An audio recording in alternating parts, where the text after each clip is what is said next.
E aí galera, tudo bom? Aqui é o professor Flávio Cortá. Estamos aqui para corrigir o plano de estudo da primeira série de Biologia, tá bom? E aí nós vimos que os temas aqui são bem diversificados. Começa falando sobre o reino vegetal e a gente vai mandar ver. Vamos lá?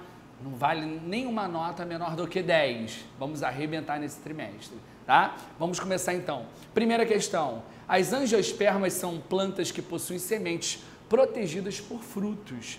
Estas plantas também apresentam flores. Quais os grupos em que as angiospermas são divididas? Escreva as principais características de cada grupo, tá bom? Bem, então olha só. O reino Plantae, se escreve Plantae, né?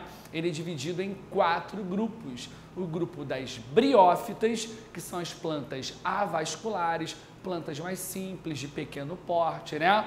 Plantas que não têm raiz, nem caule, nem folha. No lugar dessas estruturas, elas têm órgãos que tentam imitar, né? Que são os rizoides, os cauloides e as filóides. E os exemplos típicos aí são os musgos e as hepáticas, plantas bem pequenininhas que são altamente dependentes da água porque não produzem sementes. O outro é o das pteridófitas. Nas pteridófitas, nós destacamos as samambaias, os samambaiaçus e as avencas também, tá? Esse grupo, né, esse filo, é o primeiro a apresentar os vasos condutores de seiva.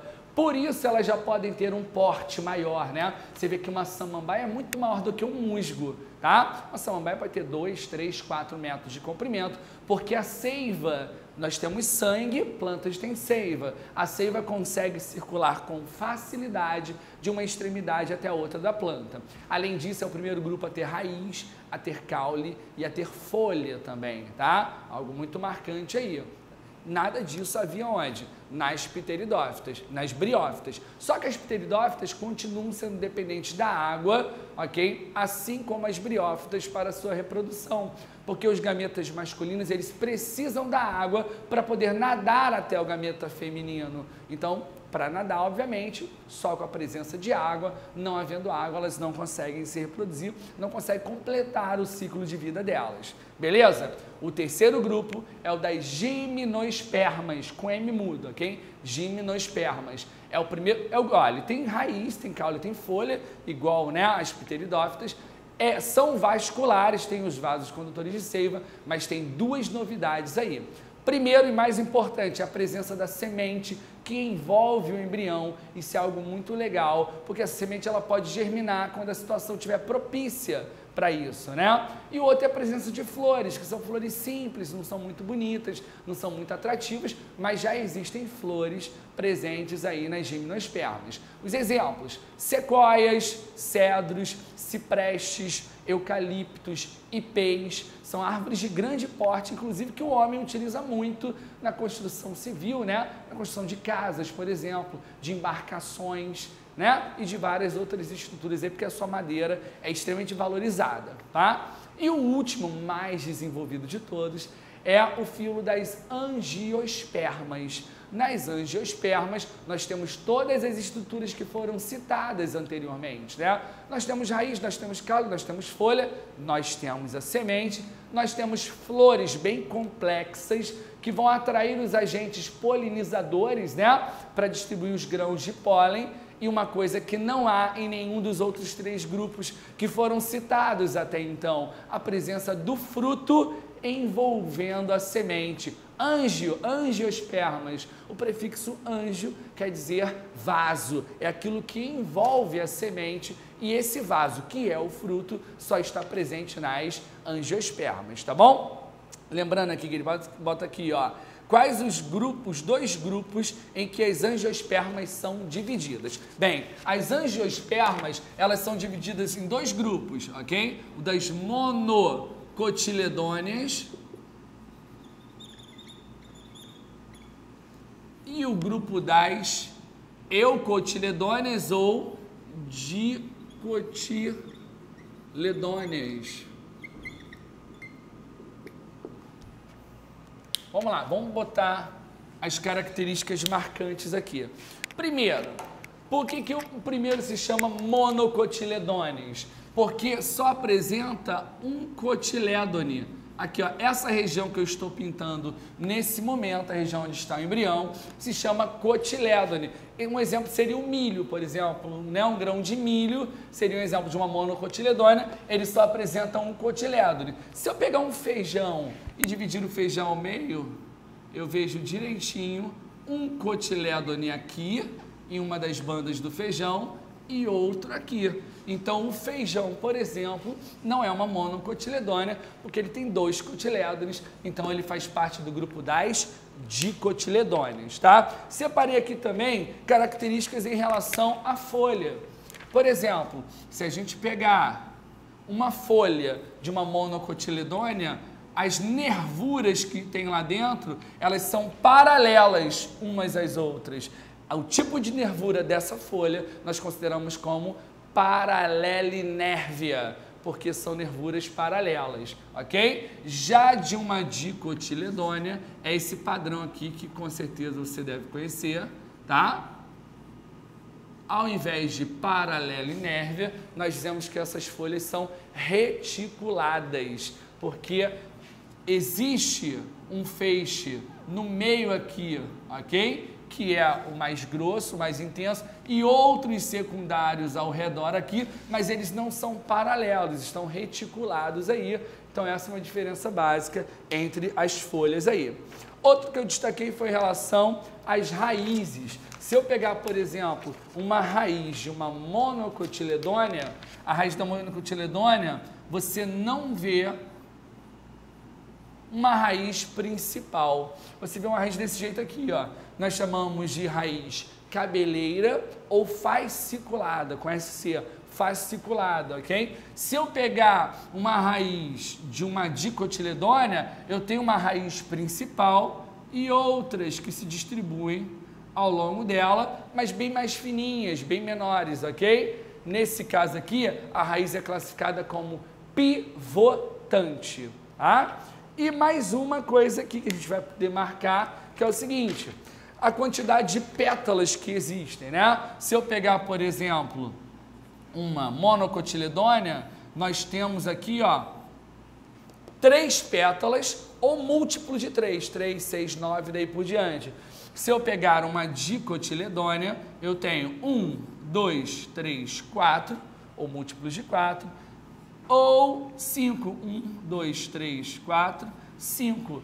Essas aqui são chamadas de pentâmeras, essas aqui são as, aqui são as tetrâmeras, porque são 4, e aqui são as pentâmeras, porque apresentam 5 pétalas. Quando tem apenas 3, como no caso das monocotiledôneas, nós chamamos de trímeras, tá bom? Essa é a resposta da primeira questão. Vamos dar uma acelerada aí. O porífero, também chamado de esponja, pertence ao filo Porífera e é um animal que se caracteriza por possuir o corpo cheio de poros microscópicos. Daí vem o nome poríferos, né? Escreva uma característica exclusiva desses animais.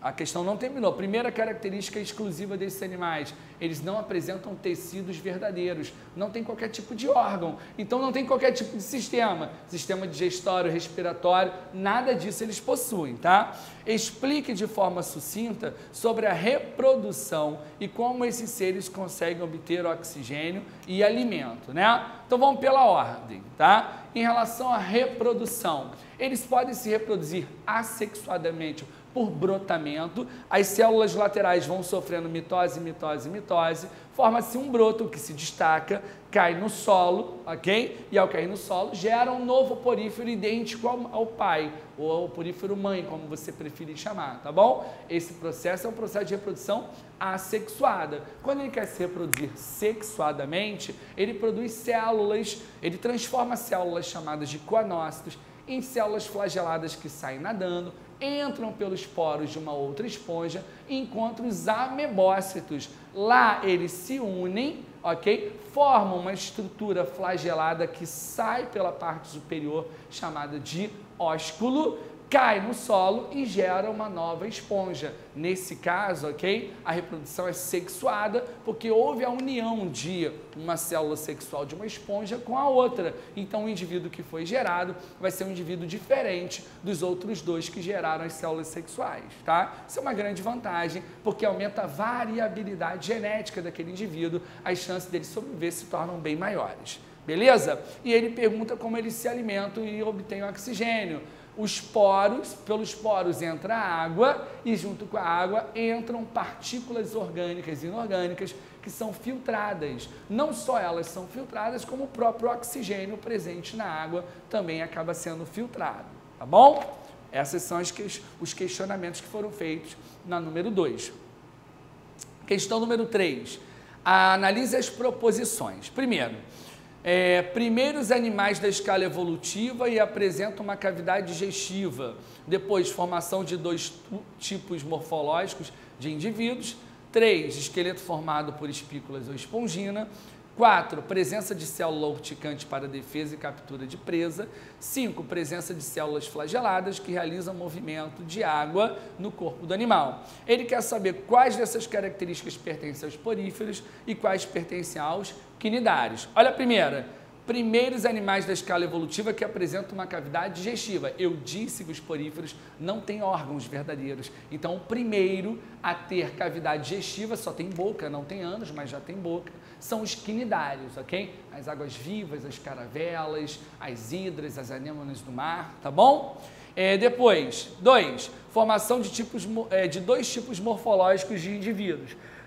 Esses animais que eu acabei de falar agora, as águas-vivas, as hidras e tudo mais, eles têm duas etapas da vida deles, né? Uma etapa, por exemplo, da água-viva, ela se apresenta como medusa, ok? Ela é um ser livre nadante, existem medusas do sexo masculino e medusas do sexo feminino, tá? Vou desenhar aqui 2 aqui, tá? Essa representando masculino e essa representando feminino. Nesse momento, nós a chamamos de medusas. Mas nem sempre ela fica como medusa, tá? Na primeira etapa da vida de um quinidário, ele fica na forma de uma estrutura, ok? Chamada de pólipo. Na realidade, o pólipo, tá? Vocês percebam que eu desenhei várias águas vivas deitadas ao contrário, né? Depois de um tempo, é daqui que saem, ok? Pequenas águas vivas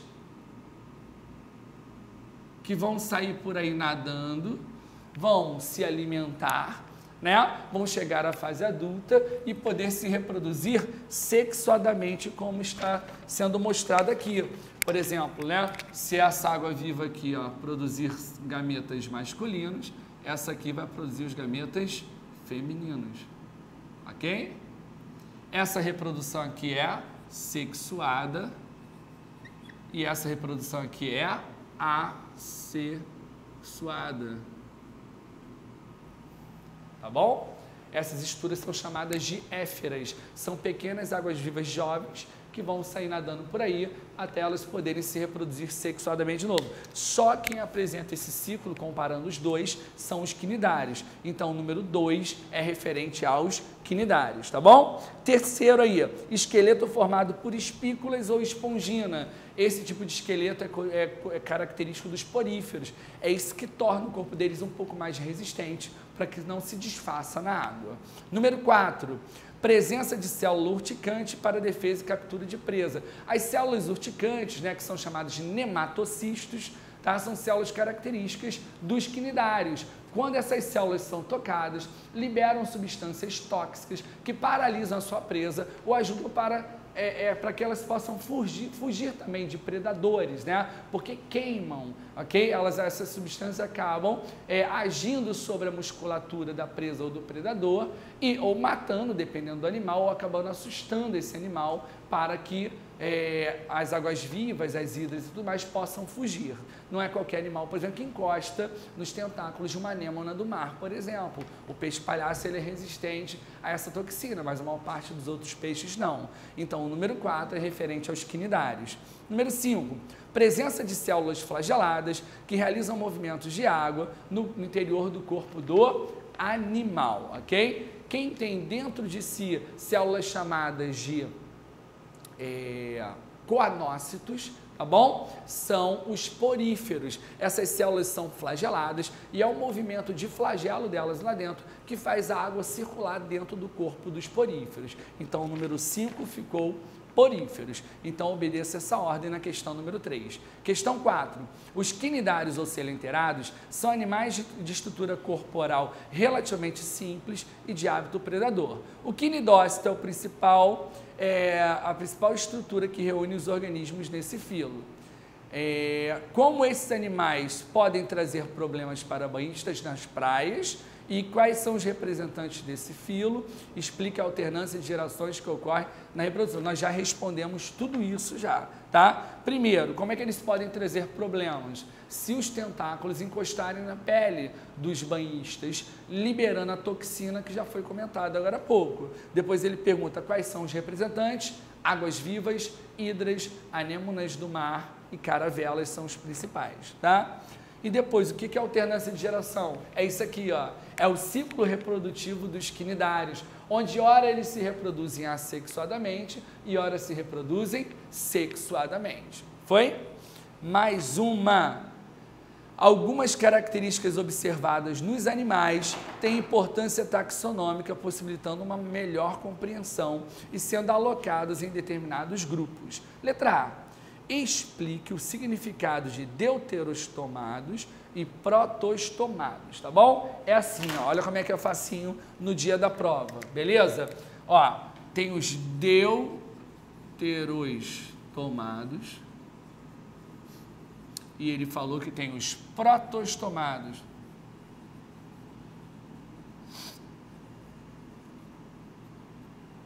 Tá? No caso dos deuterostomados, existe uma região do embrião, quando ele está se desenvolvendo, chamada de blastóporo. Tanto tem aqui quanto tem aqui. Blastóporo. Tá? Se o blastóporo se desenvolver e originar a boca daquele ser, ele será classificado como um ser deuterostomados. É o exemplo dos moluscos, dos anelídeos, por exemplo, ok? Dos artrópodes. Mas, quando o blastóporo se desenvolve e gera o ânus desse animal, nós dizemos que esse animal ele é um protostomado. Quais são os dois únicos filos do reino animal que são protostomados? São os equinodermos, que são as estrelas do mar, ouriços do mar, e os cordados, onde estão os peixes, os anfíbios, os répteis, as aves e os mamíferos. Então, mais uma aí já foi respondida. Letra B. Determine os folhetos embrionários que originam os seguintes tecidos de um ser triblástico, ok? Um ser triblástico é um ser que apresenta 3 folhetos embrionários. Vou botar os 3 aqui para vocês, ó. Tá bom? O de dentro, esse aqui, nós chamamos de endoderme. Endo quer dizer interno, ok? O do meio, nós chamamos de mesoderme, intermediário, do meio. E, por último aqui, o mais externo é chamado de ectoderme, ecto externo. Os seres triblásticos apresentam os 3 folhetos embrionários. Os seres diblásticos, como os quinidários, só apresentam 2. Só apresentam o endoderme e a ectoderme, não apresentam o mesoderme, tá bom? Então ele quer saber o seguinte, ó. Primeiro, músculos e sangue. Qual dessas camadas vai originar músculos e sangue dos seres vivos? Anote aí, ó, é a mesoderme. Depois, fígado e pâncreas. Os órgãos do sistema digestório, e também fígado e pâncreas, né? Eles são originados a partir do endoderme, dessa camada mais interna dos folhetos embrionários. O sistema nervoso, assim como a nossa pele, é formado pelo ectoderme, ok? O sistema urinário e o genital é a mesoderme, virando aí a folha. Ossos e cartilagens também é mesoderme. E por último, o sistema respiratório é a endoderme. Essa é a ordem que vocês devem seguir, tá bom? Questão número 6. A teoria endossimbiótica é mais aceita para explicar a origem das mitocôndrias, uma organela relacionada com a respiração celular e produção de energia. Use 2 argumentos que sustentem essa teoria. Por que os seres acreditam, por que os cientistas acreditam que as mitocôndrias, assim como os cloroplastos, nem sempre elas foram essas organelas celulares dentro das células eucariotas? Por quê?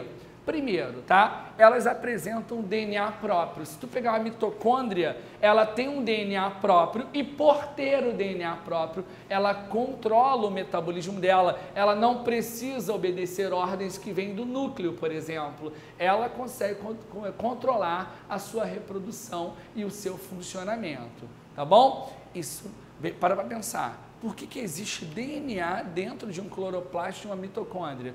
Provavelmente um dia eles não foram aquelas organelas celulares. Provavelmente um dia eles foram seres que viviam fora dessas células e que no caso das mitocôndrias eram seres aeróbios e conseguiam conseguiam gerar moléculas de ATP, tá bom?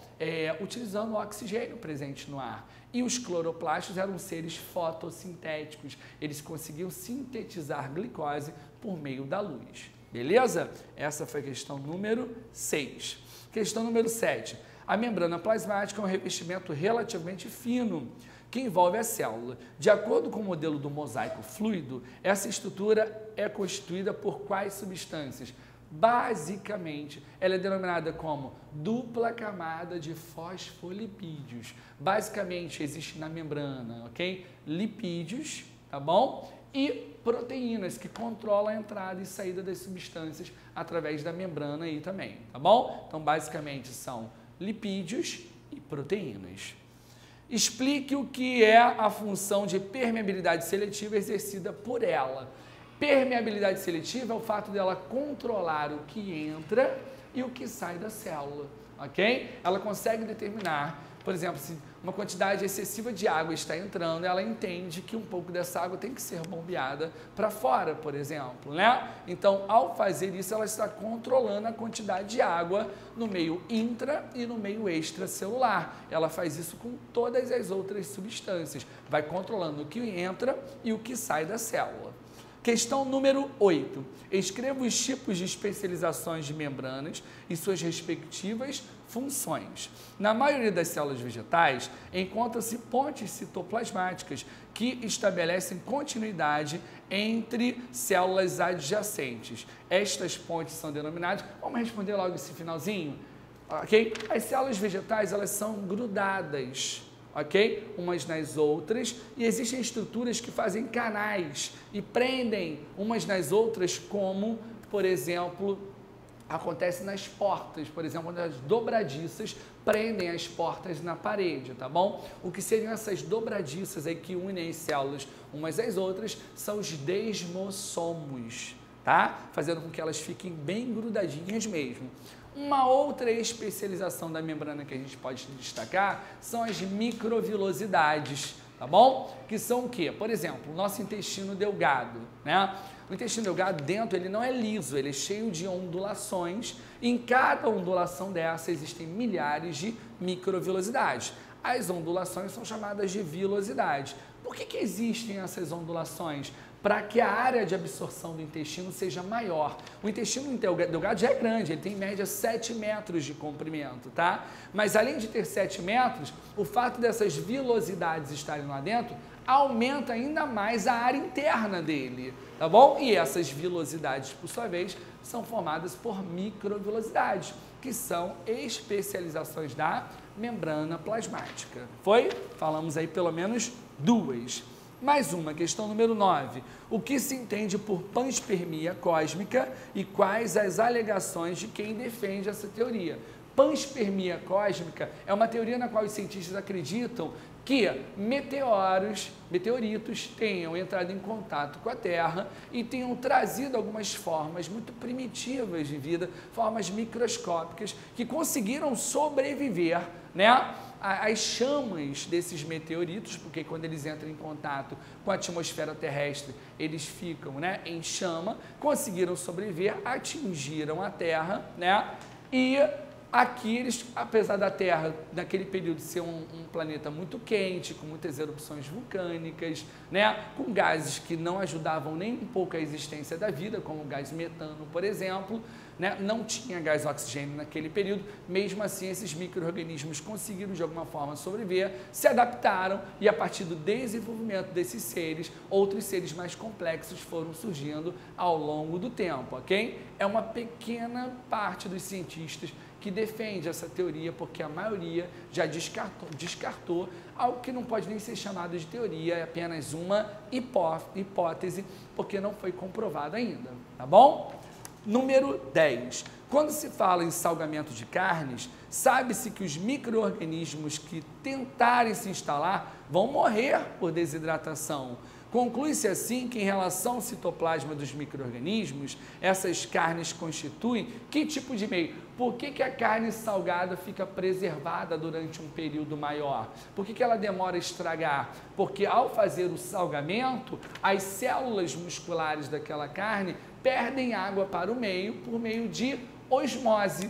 Aquele meio vira um meio hipertônico, porque perde-se a água e acaba se ficando com uma concentração de soluto muito grande, porque boa parte do sal acaba adentrando essas células, né? E uma vez lá dentro, a célula, para contrabalancear, ela acaba perdendo água e nós sabemos que a falta de água diminui o metabolismo dos micro-organismos que vão tentar decompor essa carne. Consequentemente, ela vai durar um período muito maior, ainda mais se ela for congelada ainda por cima, né? Imagina, aí seriam duas técnicas de preservação, né? Primeiro o salgamento e depois o congelamento. Essa carne perduraria sem entrar em decomposição durante um longo período, tá bom? E explique o tipo de transporte que já foi falado, né? O nome do transporte é osmose, quando a água acaba passando do local onde ela está em maior concentração para o local onde ela está em menor concentração, tá bom? Gente, é isso. Muito diversificada a prova, vários temas foram falados aqui, mas eu tenho certeza que vocês não vão ter dificuldade alguma e vão arrebentar nos testes, ok? Desse terceiro trimestre. Um grande abraço do professor Flávio.